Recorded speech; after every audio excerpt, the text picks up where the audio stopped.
과거 어느 때보다 승인될 확률이 굉장히 높다고 생각을 하고요. 일단 신청 당사자가 블랙락이라는 게 이 회사가 지금 뭐 최대 자산운용사이기도 하지만은 정치적인 영향력이 막강한 회사입니다. 레리 핑크라는 이 인물, 오랫동안 그 미국 민주당에 엄청나게 많은 그 도네이션을 기부를 했던 사람입니다. 그러니까 이거 함부로 이제 무시할 수가 없는 거고요. 그리고 또 한 가지 말씀드릴 게 아까 한번 반려를 했다가 재신청했다고 얘기했는데 우리나라 언론에 좀 보도된 게 잘못된 게 있습니다. 이게 반려가 아니고요.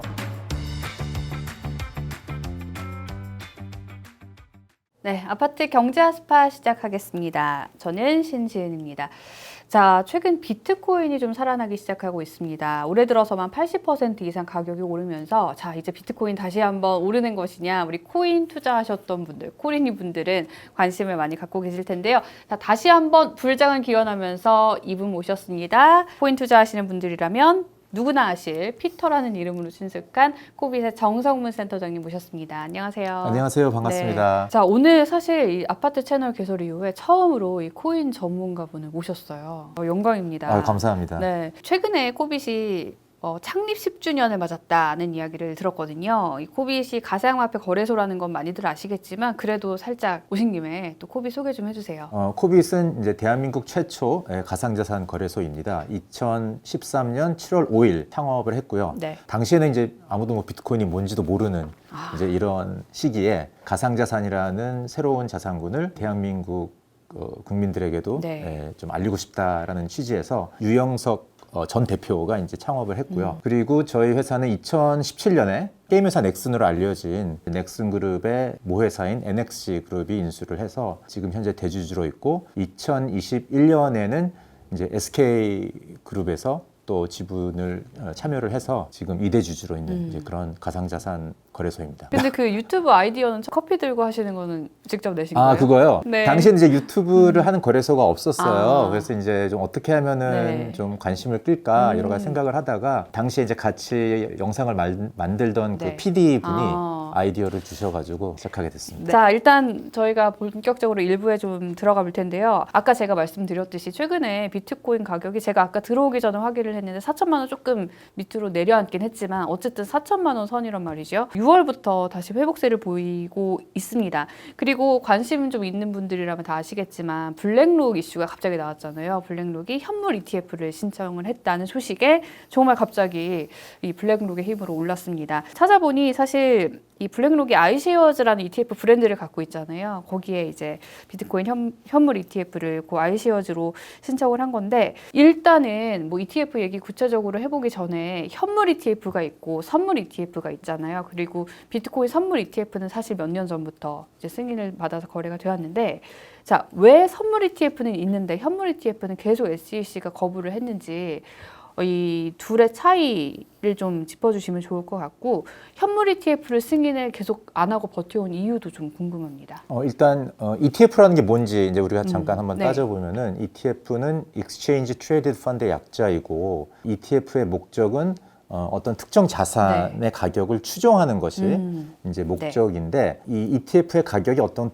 특정 자산을 추종하기 위해서는 그걸 구현하기 위해서 두 가지 방법이 크게 있는 거죠.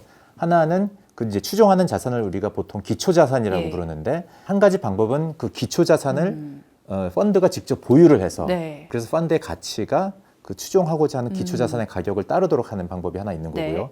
그게 이제 우리가 현물 ETF라고 부르는 ETF가 되는 거고 선물 ETF는 그 기초 자산을 직접 보유하지 않고 네. 기초 자산과 연관되어 있는 선물 계약을 보유를 함으로 예. 인해서 추종하도록 구현을 하는 그런 펀드입니다. 그래서 이제 그런 ETF를 이제 선물 ETF라고 부르는데 미국 SEC가 선물 ETF, 예. 비트코인 선물 ETF만 지금 승인을 한 이유는 일단 그 선물 ETF가 담고 있는 선물 계약이 예. 그 시카고 상품 거래소에서 거래되는 비트코인 선물 예. 계약이에요. 시카고 상품 거래소는 미국 규제 당국의 규제를 받고 있는 거래소이기 때문에 가격 조작이라든지 네. 뭐 기타 있을 수 있는 뭐 워시 트레이딩이라든지 이러한 행위가 일어나지 않도록 이제 모니터링이 가능하기 때문에 네. 그렇기 때문에 SEC에서 승인을 하고 있고 이제 그와 같은 이유로 현물 ETF 같은 경우는 그 현물 ETF가 담을 그 네. 비트코인 현물 자산들이 거래되는 곳이 이제 어떤 규제 당국의 규제를 받지 않고 네. 있는 코인베이스나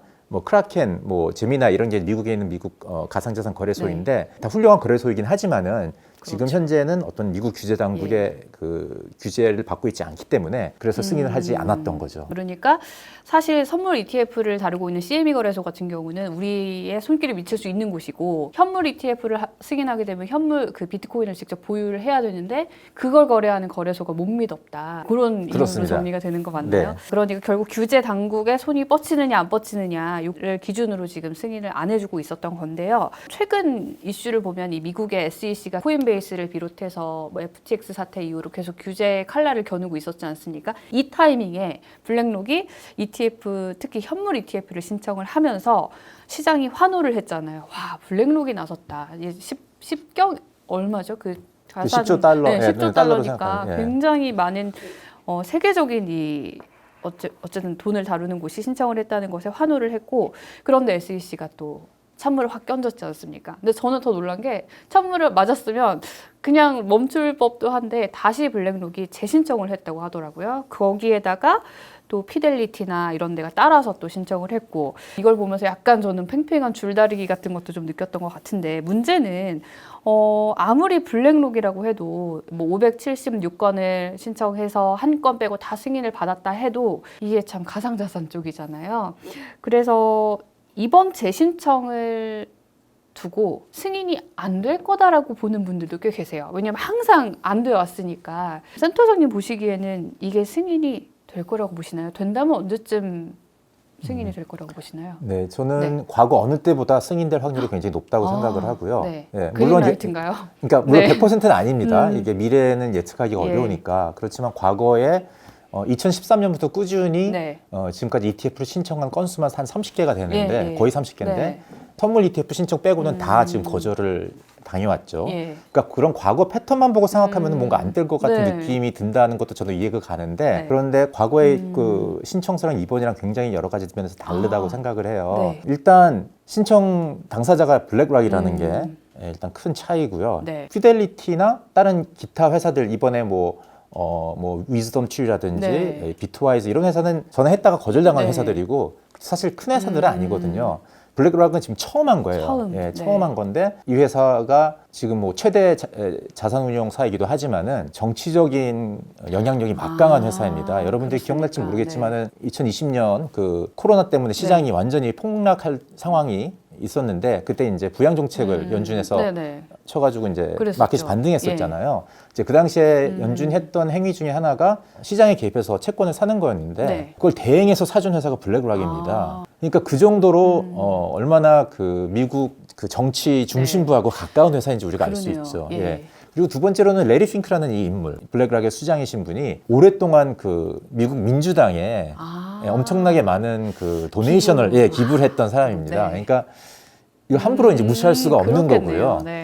그리고 또 한 가지 말씀드릴 게 아까 한번 반려를 했다가 재신청했다고 얘기했는데 우리나라 언론에 좀 보도된 게 잘못된 게 있습니다. 이게 반려가 아니고요. 뉴스의 원천이 된 게 월스트리트저널에 난 기사인데 원문을 보면은 반려를 뜻하는 리젝션이나 뭐 디서프루블이나 이런 단어 전혀 없습니다. 그냥 헤드라인에 보면 이네리쿠에타고 나와 있거든요. 불충분하다.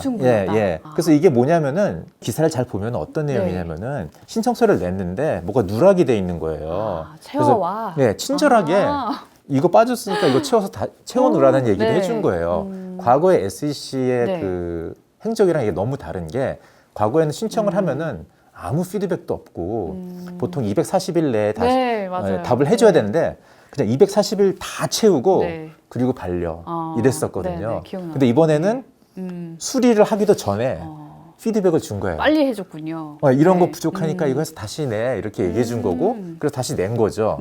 그렇기 때문에 이거는 반려는 좀 잘못된 표현이고요. 네, 그렇습니다. 그렇군요. 그러니까 이번에는 아주 친절하게 이거를 더 채워오면 내가 한번 검토해볼게 이런 느낌이군요. 네, 그런 느낌인 거죠. 네, 그래서 SEC가 그냥 아예 반대를 위해 반대를 한 건 아니다. 요거는 조금 저희가 짚어볼 필요가 있겠네요. 근데 사실 또 저희가 또 그래도 한 번 더 여쭤볼 수밖에 없는 게 게리 겐슬러라는 인물이 우리 코인 투자자분들께는 약간 미운털이 박혀 있잖아요. 뭐 가상자산은 필요가 없다, 규제가 필요한 곳이다 이런 식으로 계속 코인 투자자들 입장에서는 자꾸 가격 하락되는 이슈를 주셔가지고 보수적인 인물이라는 건 다 알고 계실 텐데 그래서 게리 겐슬러가 있는 한 이거 통과 안 될 거다라고 보시는 분들 계신데 혹시 뭐 불허 처분이 난다고는 안 보시나요? 그러니까 물론 가능성은 0은 네. 아니죠. 가능성은 0은 아닌데, 그러니까 제가 말씀드린 건 과거에 어느 때보다 높다라고 말씀을 드렸고, 그런데 이제 이게 명분이 있어야 되잖아요. 네, 그렇죠. 명분은 필요하죠. 이제 거절을. 과거에 거절할 때 SEC 명분은 뭐였냐면은 이 감시 공유 협정이라는 네네. 게 있어야 된다. 네네. 이렇게 얘기를 했었어요. 과거에 SEC가 꼭 비트코인 ETF뿐만이 아니고 그냥 일반적인 무슨 커머더티 네. ETF, 상품 ETF 같은 경우도 이제 거절을 했다가 공유 협정이라는 거를 맺으면은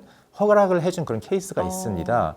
JP 모간이 예. 이 구리 ETF를 신청한 적이 있었어요. 이제 그때는 이제 구리 현물 시장이 좀 네. 가격 조작의 위험이 있다라는 이유로 허가를 안 했었고, 네. 이제 JP 모간이 그래서 그 감시 공유 협정을 맺어서 다시 재신청을 해서 허가가 난 그런 네. 과거 경험도 있거든요. 아. 그래서 이번에도 이제 블랙락 신청서에서는 전 신청서하고 다른 부분 중에 하나가 감시 공유 협정을 맺었습니다. 그러니까 감시 공유 협정이 뭐냐면은 네. 좀 더 구체적으로 말씀을 드리면은 기초 자산이 거래되는 현물 시장하고 네. 그리고 ETF가 상장이 될 증권 거래소하고 네. 사이에 어떤 협정을 맺어서 현물 시장에서 거래되는 그 거래 내역에 네. 뭔가 그 불법 행위라든지 가격 조작이라든지 이런 게 없도록 이제 모니터링 할 수 있도록 서로 네. 도우라는 이제 그런 협정인 거거든요. 네. 그래서 이번에 블랙락의 신청서를 보면은 코인베이스하고 네. 나스닥하고 네. 이제 나스닥의 ETF가 상장되도록 이렇게 신청을 했으니까 그 두 개의 거래소 간에 네. 감시 공유 협정이 맺어져 있다고 이렇게 써 있습니다. 그렇군요. 네. 그러니까 뭐 코인베이스하고 나스닥까지 든든하게 뒤에 버티고 있으니 더 안전하게 거래할 수 있다 이런 걸 제시를 한 셈이네요. 그렇죠. 블랙락이요? 그리고 이제 SEC가 이렇게 하면 승인해 줄게 과거에 네. 얘기했던 거를 딱 가지고 준비해 가지고 온 왔네요. 거죠. 예. 그 어느 때보다 그래서 기대감을 좀 가질 수밖에 없는 상황인 건데요. 만약에 승인을 받을 가능성이 그렇게 높다면 저희가 이제 생각을 해봐야 되잖아요. 네.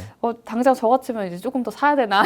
지금 승인 뉴스가 나기 전에 사야 되나 싶고 네. 코빗 같은 거래소들도 분명히 약간 호재일 것 같고 네. 또 그 비트코인을 보면은 고래 투자자들은 막 몇 년째 안 팔고 갖고 있다고 하잖아요. 네. 이렇게 세 파트로 크게 나눠볼 수 있을 것 같아요. 가상화폐 관련 그 사업자들 그리고 고래들 그리고 저 같은 이제 코린이 개미 투자자들 세 투자자들은 모두 웃는 그림이 되는 건가요? 득과 실을 좀 분석해 주시면 좋을 것 같아요. 일단 이제 비트코인 네. 시장이 불장이 시작이 되면은 네. 모든 거래소들한테 호재일 것 같고요. 그런데 이제 미국 거래소를 만약에 본다면은 예. 희한하게 신청서에 코인베이스만 언급이 돼 있어요. 크라켄이랑 제미나이는 언급이 안 돼 있어가지고 아. 일단 코인베이스한테는 이제 좋은 거네요. 좋은 거고 나머지 두 회사는 어떻게 될지 잘 모르겠어요. 그럴 수 있겠네요. 이제 네. 그런 게 있는 거고 그 외에 다른 거래소들은 뭐 이제 비트코인 불장이 오기 때문에 이제 호재인 거죠. 네. 사실 이제 이건 되게 예측하기가 어렵다고 생각을 해요. 네. 이제 고래들도 이제 만약에 개인이라고 치면은 네, 그냥 개인으로 통칭해 주시죠. 그러니까 법인이 아니고 개인이라고 네. 치면은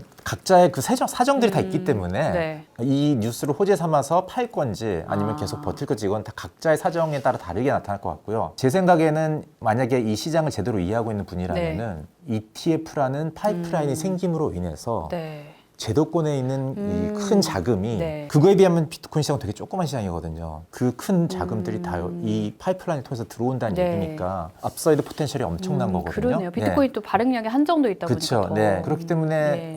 막 뭔가 급히 자금이 필요한 이유가 아니라면은 네. 대부분의 사람들은 그냥 보유하고 있지 않을까 하는 생각은 조금 듭니다. 고래들이라면 그거에 능하겠지만 음. 이제 개인 투자자들 같은 경우는 일단은 조금 돈이 눈에 보이면은 또 팔게 되는 게 사람의 심리라서 그렇죠. 네, 맞습니다. 네, 예. 조금 저희가 각자의 사정에 따라 판단은 하시되 네. 일단은 뭐 자금이 들어오면 네. 그게 단기간에 다시 꺼질 확률은 별로 없겠죠. 네, 일단 네. 물꼬가 트이고 나면은 네. 물론 이제 큰 흐름에 자금이 네, 들어오는 네. 거고요.